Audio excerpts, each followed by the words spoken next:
Hey everybody, I'm here with a quick video on Diddy. Listen, one of his ex-girlfriends is coming out saying that he's a demon. She's going to say this information in a new documentary that is about to come out on the ID channel. She says she dated Diddy after Cassie and Diddy violated her like many other people are accusing him of doing. She said she knew he was the devil. She saw the red flags and she still found herself in said situation anyway. Let me go ahead and share a screen so we can get more into this story. Now, I'm going to watch this particular documentary. I do believe I have access to, it's coming on the ID channel.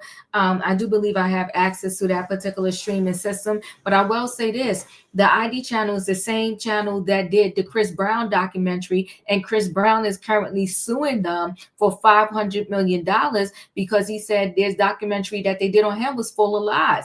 So I'm giving this documentary, even though it didn't come out yet, the half side eye. Because if they didn't do their due diligence with Chris Brown, am I supposed to believe that they have done their due diligence with this Diddy thing? Or is it because he's low hanging fruit right now? Everybody's roasting him. Let's get on board with the roast. So Sean Diddy Combs' ex, her name is Kat Pasion, speaks out on an alleged non-consensual incident. Subsequent threats, she said he's a demon.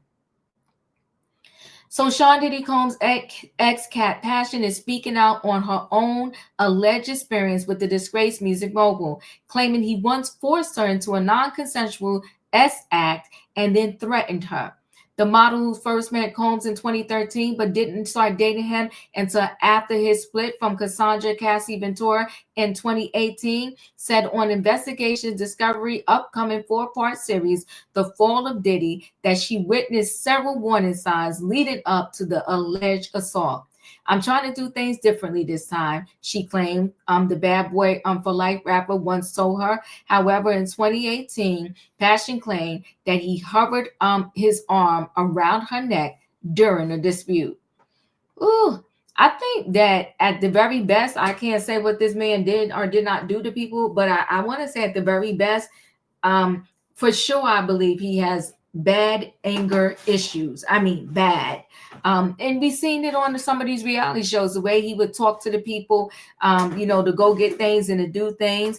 And so this is what she claimed. She said, "Don't you effing dare, because I'll call the police," she claimed. She then told him, adding that Combs just started laughing and played it off like it was a joke. Now, keep in mind this piece right here where she told him, "Don't you effing dare or I'll call the police." It's interesting that he just tried to, according to her, choke her, and she told him, "Don't you effing dare and I'll call the police." But when this non-consensual act happened, and if she didn't want it to happen, why didn't she call the police or go to the police after that? It's just interesting, but we'll continue. Passion claimed that another red flag was when they were watching an R. Kelly documentary that profiled the convicted ex offender history of abusing young women. Combs' ex claimed the last night rapper told her at the time, "There's a little bit of R. Kelly in all of us." And you didn't run. The relationship did not last long, and by 2019, they broke up. Passion claimed that Combs told her after their split, "You don't want to end up like my ex Cassie." And that was his way of threatening her. But when when she says that, though, at that point, what had happened to Cassie that could have had this relate, like she could have related to this conversation, that he said that was his way of threatening her. I don't know. It's crazy, right?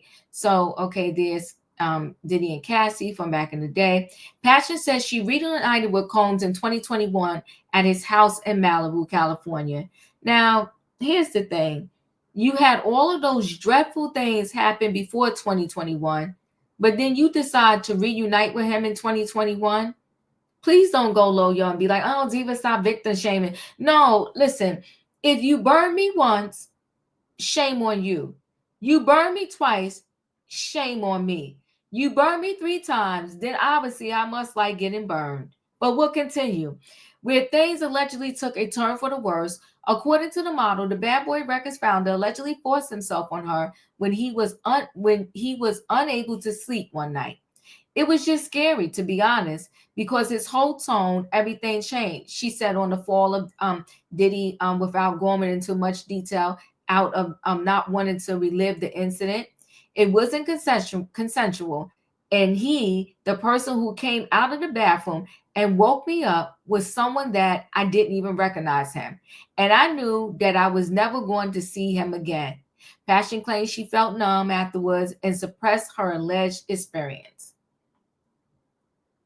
You feel so small and insignificant because this person has so much power and resources.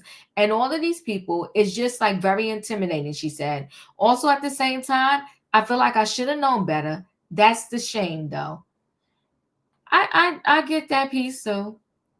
Um, but we'll carry on. To add insult to injury, Pasion alleged Combs later called to threaten her in her livelihood. She claimed he told her, I can call the embassy and get you deported back to Canada. You don't know who you're effing with. You don't know what I can do to you. Passion further alleged that towards the end of the conversation, which she says was under a few minutes, she told Combs, "You're a demon," which prompted him to hang up. Karma's a B. And where he is sitting today, Passion concluded in his special, referencing her ex-host of legal issues and the fact that he is currently behind bars for a federal trial. That's Passion. He definitely has a type. I can say that. I think Kim Porter was outside the box of what seemed to be his type. But then you know what, too? He dated Young Miami, so I don't know. But he does seem to have a type, right? Restful Combs tell Page Six in response to Passion's allegations. As we said before, Mr. Combs cannot respond to every new publicity stunt, even in response to claims that are factually ridiculous. Mr. Combs has full confidence in the facts and the integrity of the judicial process.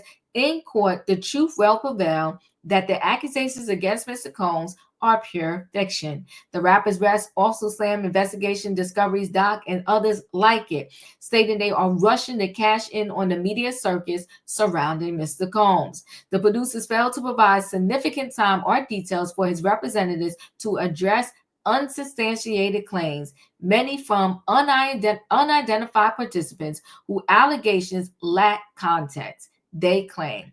By withholding this information, they made it impossible for Mr. Combs to present facts to counter these fabricated accusations. The production is clearly intended to present a one-sided and prejudicial narrative. Combs' team concluded, as we said before, Mr. Combs cannot respond to every publicity stunt or factitiously ridiculous claim. He has full confidence in the facts and the judicial process where the truth will prevail. The accusations against him are pure fiction. Reps for Investigation Discovery did not immediately return Page Six request for a comment. The Fall of Diddy will premiere during a two-night event beginning Monday, January 27th at 9 p.m. If it's worth it, I got to talk to Roya from Roya's World. Maybe we will recap this. Combs is currently facing a minimum of 15 years in prison or a maximum life sentence for multiple charges, including racketeering, conspiracy, as trafficking, and transportation to engage in P. He is also being sued by several men and women who allege he has essayed them. Ventura 38, who was the first to sue the rapper for R and reach a substantial settlement with him. Listen, when you're down, you're down. And when you down, some people will reach out a hand and pick you up, and others will keep throwing rocks on you because they're happy that you finally fell down. Unfortunately for Diddy, regardless if I deal with, all of these cases against him or lead them to the side for a minute, he got so many people that business-wise, they can't stand him, that's enough to sink him, and people want to see his demise. And then you add on all of these individuals that say that he essayed them. Whew, he's screwed. I'm waiting to see how this trial all pans out. I'm also waiting to see that during this trial, some names that don't want to come out, that some people whose names don't want to come out ends up coming out indirectly. Listen, guys, y'all know the routine. Chat with me in the comments, and when I get an opportunity, I will chat back. If you're not a subscriber, subscribe. Hit the notification bell so that every time I upload a video, you will be notified. If you are a subscriber, welcome back. Everybody, thanks for watching. Let me know your thoughts on this situation. Chat with me. I'll chat back. Hit the like button, and I'll see you in the next video.